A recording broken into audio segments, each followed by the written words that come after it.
जिन्हें भी श्री कृष्ण से विवाह करने की इच्छा है उन्हें अवश्य जानना चाहिए कि श्री कृष्ण कौन हैं। हेलो फ्रेंड्स, भगवान राम की एक ही पत्नी हैं, सीता हैं, जो गोस्वामी तुलसीदास जी के अनुसार आदिशक्ति हैं, जगदम्बा हैं और लक्ष्मी हैं। वो देवी लक्ष्मी जिनके परिणय सूत्र में बंधे होने के कारण श्री राम, सुप्रखा, जामवंती, चंद्रसेना इत्यादि स्त्रियों के विवाह प्रस्ताव को अस्वीकार कर देते हैं और कहानियों के अनुसार भगवान जामवंती, चंद्रसेना इत्यादि से कहते हैं कि इस जन्म में हमने एक पत्नी व्रत लिया है। जब हमारा श्री कृष्ण अवतार होगा द्वापर युग में, तब आपकी इच्छा पूर्ण होगी। इतना तो स्पष्ट है कि राम ही श्री कृष्ण हैं और वो एक पत्नी व्रती भी मात्र इसीलिए हैं कि साक्षात लक्ष्मी उनकी सनातन अर्धांगिनी या उनका शक्ति तत्व उनके परिणय सूत्र में है। और मान्यताओं के अनुसार राम 7वें और कृष्ण 8वें अवतार हैं भगवान विष्णु के। भृगु ऋषि के श्राप का क्या रहस्य है, इस वीडियो से हम अच्छे से समझ सकते हैं कि परमात्मा जब भी अवतरित होते हैं तो स्वयं को अपूर्ण कर लेते हैं, क्योंकि पूर्ण का जन्म नहीं हो सकता और शिव और शक्ति के रूप में दो शरीरों में प्रकट होते हैं। वीडियो का लिंक डिस्क्रिप्शन बॉक्स में डाल दिया है। यही शक्ति तत्व राम अवतार में सीता है और शिव तत्व राम है। देवी राधा क्यों है श्री कृष्ण की एकमात्र हृदय श्यामलागी। इस वीडियो से हम ये भी जान चुके हैं कि राधा ही देवी सीता का पुनर्जन्म है, जिनके परिणय सूत्र में बंध कर दूसरा विवाह भगवान का संभव नहीं है। वीडियो का लिंक डिस्क्रिप्शन बॉक्स में डाल दिया है। इस वीडियो में अच्छे से बताया है कि समस्त संसार ही परमात्मा का रचा हुआ माया प्रपंच मात्र है। एक परमात्मा के अतिरिक्त कोई अन्य है ही नहीं। गायत्री महाविज्ञान के अनुसार सृष्टि के प्रारंभ में मात्र परमात्मा ही थे। प्रेम करने की इच्छा से, रमण करने की इच्छा से उन्होंने स्वयं के ही दो रूप बनाए, एक स्त्री का और एक पुरुष का। स्त्री रूप को हम लक्ष्मी, पार्वती, सीता या राधा कह सकते हैं और पुरुष रूप को हम शिव, विष्णु, राम या कृष्ण कह सकते हैं। जहाँ लक्ष्मी फेमिनाइन एनर्जी हैं, वहीं विष्णु मैस्कुलाइन एनर्जी हैं और समस्त जीवात्माएं इसी फेमिनाइन और मैस्कुलाइन एनर्जी के कारण अस्तित्व में हैं। अर्थात संपूर्ण संसार में कोई भी सबका कारण शरीर इसी फेमिनाइन और मैस्कुलाइन एनर्जी से बना है। और जब परमात्मा धरती पर अवतरित होते हैं तो परमात्मा की फेमिनाइन एनर्जी सीता बन जाती है त्रेता में और राधा बन जाती है द्वापर में, और परमात्मा की मैस्कुलाइन एनर्जी राम बन जाती है त्रेता में और कृष्ण बन जाती है द्वापर में। अर्थात त्रेता युग में भगवान ने स्वयं से विवाह किया है और द्वापर में जब उनका श्री कृष्ण अवतार हुआ है तो ये चंद्रसेना, जामवंती और हजारों स्त्रियां जो उन पर मोहित थीं वो उनकी पत्नी बन गईं अपनी आसक्ति के कारण। और भगवान को अपनी सनातन अर्धांगिनी से, देवी राधा से, आदिशक्ति से, देवी लक्ष्मी से विरह सहना पड़ा, क्योंकि आदिशक्ति देवी लक्ष्मी यदि परिणय सूत्र में बंध जाती तो इन स्त्रियों की इच्छा पूर्ण नहीं होती। कारण जगदम्बा के परिणय सूत्र में भगवान एक पत्नी व्रती ही रहेंगे। वो उनकी सनातन अर्धांगिनी हैं, वो उनकी चेतना का अर्धांग हैं, उनका ही तत्व है। और ये तथ्य भी बहुत ही महत्वपूर्ण है कि जब भगवान ने त्रेता युग में अपनी भगवती से विवाह किया है तो दूल्हा, बारात, जयमाला, पारिग्रहण, सिंदूर, आशीर्वाद, विदाई सभी वैदिक रीतियों का पालन किया है। और जब भगवान ने इन आसक्त स्त्रियों से द्वापर में विवाह किया है तो भगवान की बारात नहीं निकली है, तो दूल्हे बनकर किसी के भी द्वारे नहीं गए हैं। जैसे कि राम राजर्षि जनक के द्वारे दूल्हे बनकर गए और विवाह की समस्त रस्मों का निर्वाह कर देवी सीता की पालकी में विदाई कराकर उन्हें अपने साथ अयोध्या ले आए। ऐसा कुछ भी श्री कृष्ण ने नहीं किया, बल्कि इन आसक्त स्त्रियों को युद्ध के मैदानों से द्वारिका लाने के बाद इनसे विवाह रचाया। ये तो महत्व है देवी लक्ष्मी का, भगवान की पत्नी का, और हो भी क्यों नहीं, वो साक्षात भगवान के शिव रूप का शक्ति तत्व हैं। उनके बिना तो भगवान ही निर्जीव हैं। भगवान की चेतना और जीवन का आधार तो वो स्वयं हैं। और भगवान कौन है, श्री कृष्ण कौन है? वो परम सत्ता जो अनंत ब्रह्मांडों को स्वयं में समाये हुए है। और राधा कौन है? वो शक्ति जो इन ब्रह्मांडों को गतिमान करती है। और बाकी संसार क्या है? भगवान की रची माया। और जीवात्माएं क्या हैं?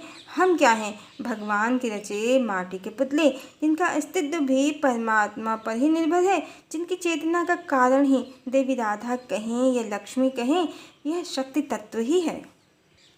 अर्थात जो परम सत्ता है परमात्मा, उसकी शक्ति है देवी राधा। कितनी शक्तिशाली है वो, क्या होगी उनकी ऊर्जा जिन्हें परमात्मा धारण करते हैं, जो परमात्मा को शक्ति प्रदान करती हैं।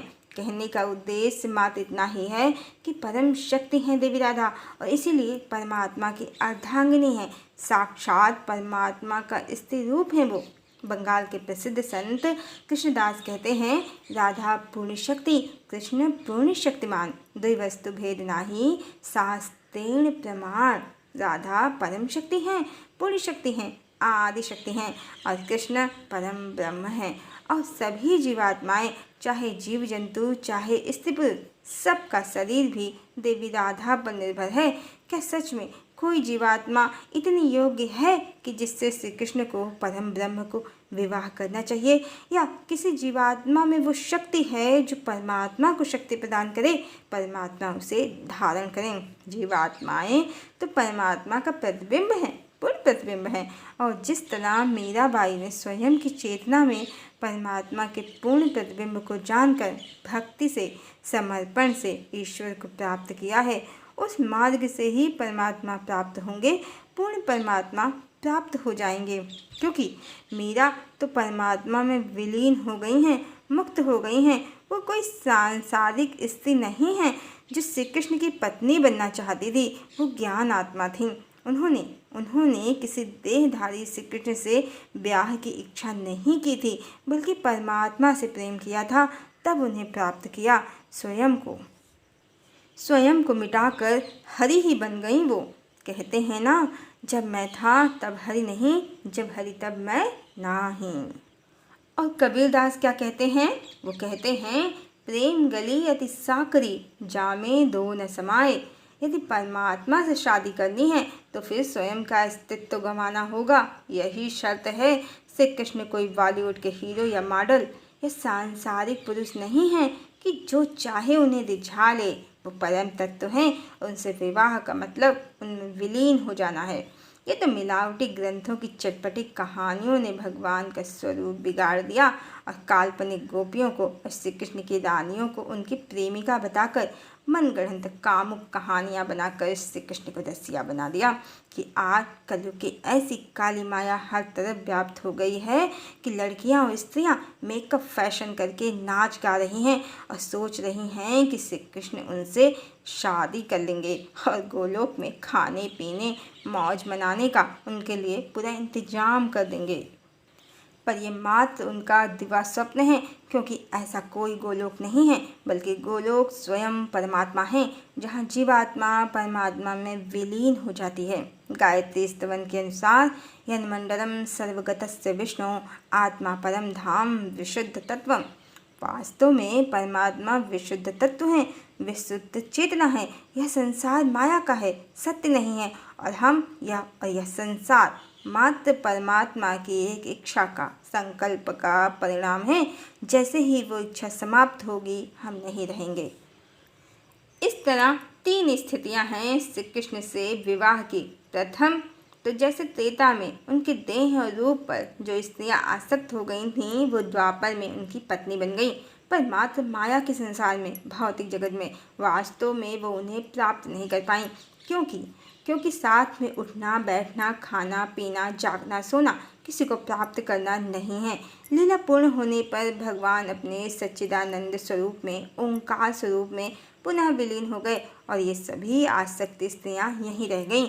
एक पूरा जीवन मिला भगवान के साथ, पर भगवान नहीं मिले। दूसरा, मीरा की तरह ईश्वर का तत्व समझ लेना और उन्हें स्वयं की चेतना में ही प्राप्त कर लेना, साक्षात कृष्ण ही बन जाना, कृष्ण में समा जाना, कृष्ण में विलीन हो जाना। तीसरी स्थिति असंभव है। तीसरी स्थिति असंभव है, क्योंकि वहाँ स्वयं आदिशक्ति परिणय सूत्र में है, फिर चाहे वो भौतिक जगत हो या चेतना का जगत। जब माया के संसार में आदिशक्ति परिणय सूत्र में होंगी तो भगवान दूसरा विवाह नहीं करेंगे, और जो संसार माया से परे है तो वहाँ तो वो ही एकमात्र पत्नी है उनकी, क्योंकि वो साक्षात शक्ति हैं। वो शक्ति जिसके अभाव में परमात्मा शक्तिहीन है, शिव नहीं शव हैं, अर्थात वहाँ भगवान अपनी भगवती के साथ हैं। अब कोई जीवात्मा भगवती तो नहीं बन सकती, बिल्कुल वैसे ही जैसे रावण राम नहीं बन सकता, कोई जीवात्मा सीता नहीं बन सकती, भगवती नहीं बन सकती।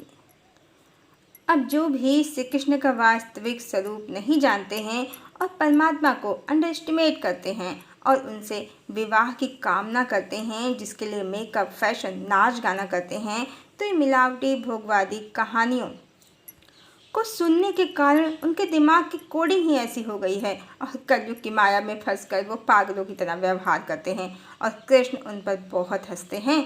और भगवान मेकअप, फैशन की सुंदरता से नहीं, चैत्य की सुंदरता से, मन की सुंदरता से मुग्ध होते हैं, जो मीराबाई में थी, जो सबरी में थी। मन चंगा तो कठौती में गंगा। ईश्वर के लिए सभी रूपवान हैं और कोई रूपवान नहीं है। रूप कुरूप में मनुष्य भेदभाव करते हैं, ईश्वर नहीं। ईश्वर तो बस चैत्य की सुंदरता देखते हैं, मन की सुंदरता देखते हैं। भगवान का वचन है श्री रामचरितमानस के अनुसार, निर्मल मन जन सो मोहि पावा, मोहि कपट छल छिद्र न भावा। इसके अतिरिक्त उन्हें पाने का कोई दूसरा मार्ग नहीं है। हरिओम।